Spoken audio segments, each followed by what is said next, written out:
Hello everyone, welcome to our channel, Comments and Answers TJ.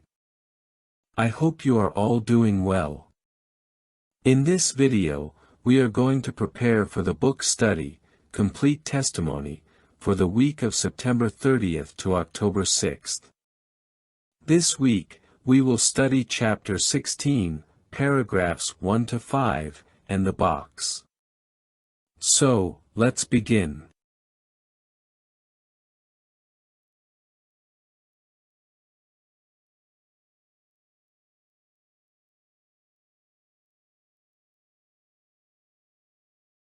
Questions 1 to 3, Part A.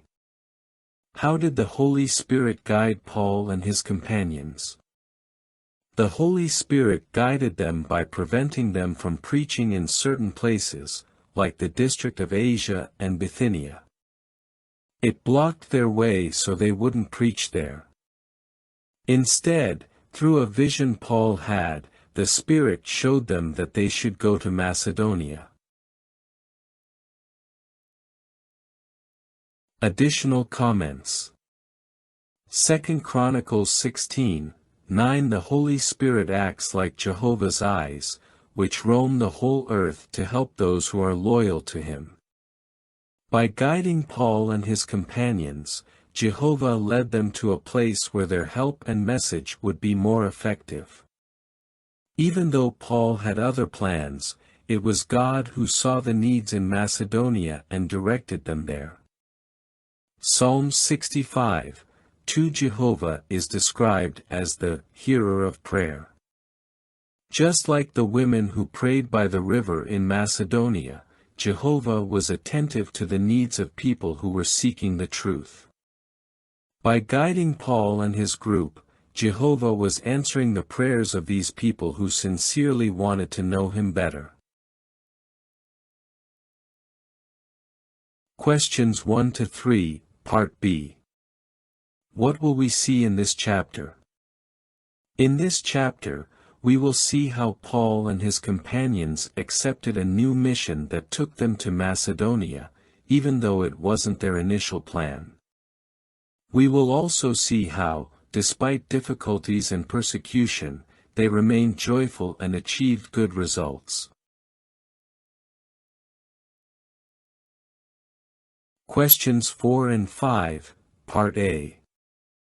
What happened to Paul and his companions when they approached Bithynia? When they were near Bithynia, the Holy Spirit again prevented them from preaching there. Although they had already tried to preach in other places and were not allowed to, they did not give up. They kept looking for where to bring God's message.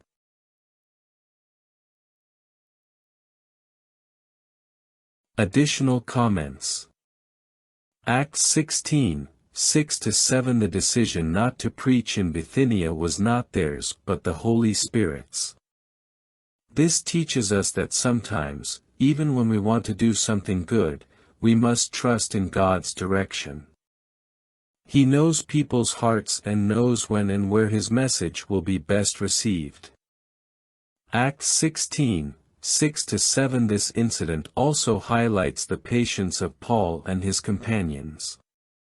Even though they did not immediately understand why they couldn't preach in Asia or Bithynia, they trusted that Jehovah had a better place prepared for them. This teaches us to keep moving forward, even when we don't fully understand the purpose of obstacles. Questions 4 and 5, Part B. How did the congregations benefit? They decided to continue heading west, even though they didn't know exactly where they were supposed to go. They arrived at Troas, and there Paul had a vision of a man asking them to come to Macedonia to help them. They understood that God was calling them to preach there, so they took a ship and went to Macedonia.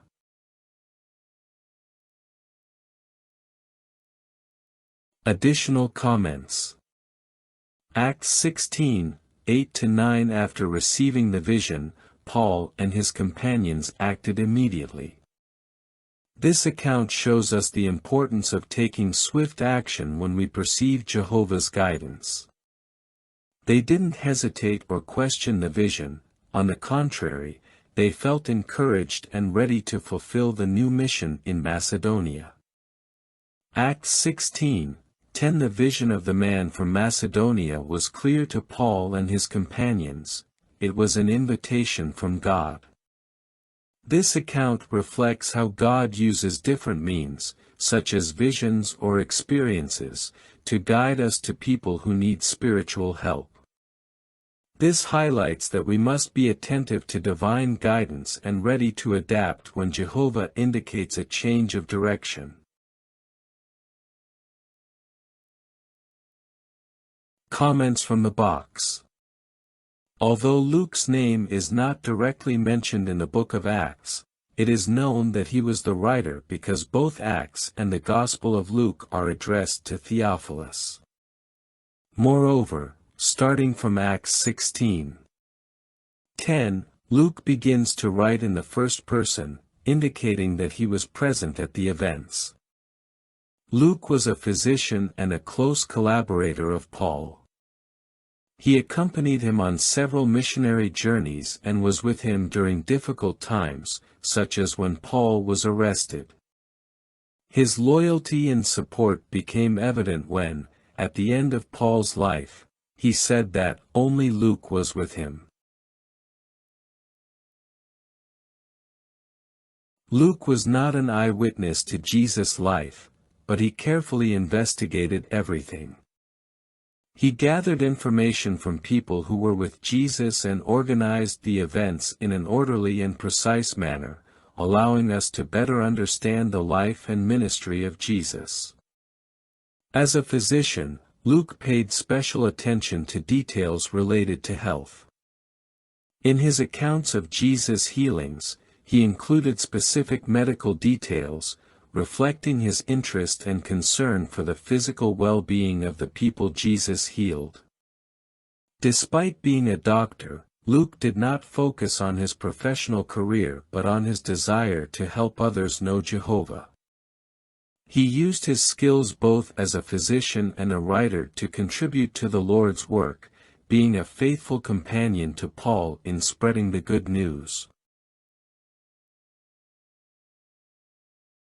Well, these have been the practical answers for this week's congregation book study. I hope they are very helpful to you, my dear brothers and sisters. I send you a big hug, and may Jehovah bless and protect you always.